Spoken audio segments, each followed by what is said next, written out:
Good morning student हम lesson number 6 जो है पढ़ रहे थे। हम आशा करते हैं कि आप जो पीछे हमने पढ़ाया था वो ध्यानपूर्वक आपने सुना होगा।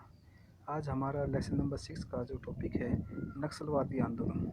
तो देखिए स्टूडेंट, नक्सलवादी जो आंदोलन है आपने देखा है, आसाम में हो, चाहे झारखंड में हो, चाहे छत्तीसगढ़ में हो, चाहे महाराष्ट्र में है, नक्सलवादी जो आंदोलन होते रहते हैं।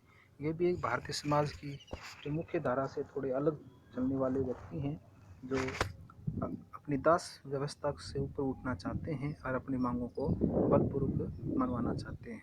तो आज हम नक्सलवाद आंदोलन जो है उसके बारे में पढ़ेंगे। देखिए, पश्चिम बंगाल के पर्वतीय जिले दार्जिलिंग और नक्सलवादी पुलिस के थाने के इलाके में 1967 में एक किसान विद्रोह उठ खड़ा हुआ था। अर्थात एक 1967 में क्या हुआ, किसान विद्रोह हुआ। वो कैसे? इस विद्रोह की अगुवाई मार्क्सवादी कम्युनिस्ट पार्टी के स्थानीय काडर के लोग कर रहे थे। कम्युनिस्ट पार्टी के जो लोग थे वो इसको सपोर्ट कर रहे थे। नक्सलवाड़ी पुलिस थाने में से शुरू होने वाला ये आंदोलन भारत के कई राज्यों में फैल गया। इस आंदोलन को नक्सलवादी आंदोलन के रूप में जाना जाता है। 1969 में नक्सलवादी सीपीआई से अलग हो गए और उन्होंने सीपीआई मार्क्सवादी लेनिनवादी नामक से एक नया पार्टी चारू मजमूदार के नेतृत्व में बनाई।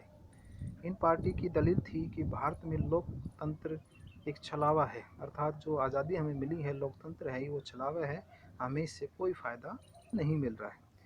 इस पार्टी ने क्रांति करने के लिए गुरिल्ला युद्ध की रणनीति अपनाई। नक्सलवादी आंदोलन ने धनी भूस्वामियों से बलपूर्वक जमीन छीनकर गरीबों और भूमिहीन लोगों को दी, क्योंकि उस समय धनी लोग थे वो गरीब लोगों पर अत्याचार करते थे। लोग तंग आकर जो है किसान लोगों ने जो नक्सलियों का सहारा लेकर जो है अपनी जो भूमि है वो साहूकारों से छीन ली। और इस आंदोलन के समर्थक अपने राजनीतिक लक्ष्यों को हासिल करने के लिए हिंसक साधनों के इस्तेमाल के पक्ष में दलील देते थे। इस वक्त कांग्रेस शासित पश्चिमी बंगाल सरकार ने निरोधक नज़रबंदी समेत कई कदम उठाए उनको रोकने के लिए, लेकिन नक्सलवादी आंदोलन रुक न सका। बाद में सालों में यह देश के कई भागों में फैल गया। नक्सलवादी आंदोलन अब कई दलों और संगठनों में बढ़ चुका था।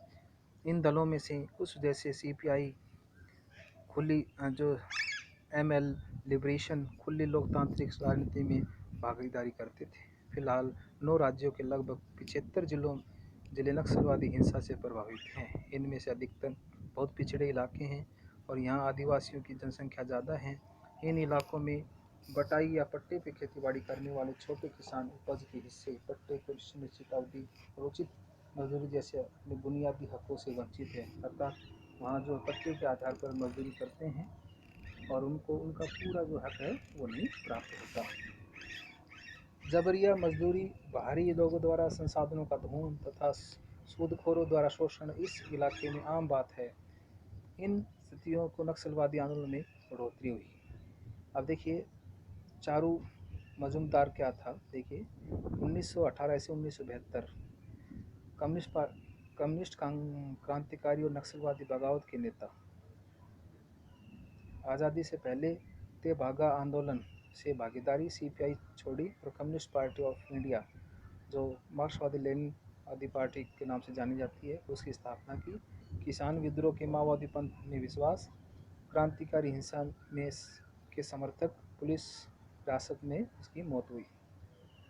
सरकार नक्सलवादी आंदोलन में से निपटने के लिए कड़े कदम उठाए। मानव अधिकार समूह ने सरकार के इन कदमों को की आलोचना करते हुए कहा कि वह नक्सलवादियों को निपटने के क्रम में संवैधानिक मानकों का उल्लंघन कर रही है। नक्सलवादी हिंसा और नक्सल विरोधी सरकारी कार्रवाई से हजारों लोग अपनी जान गंवा चुके थे। अब देखिए ये इसमें कार्टून में दिखाया गया है लोकतंत्र बचाओ।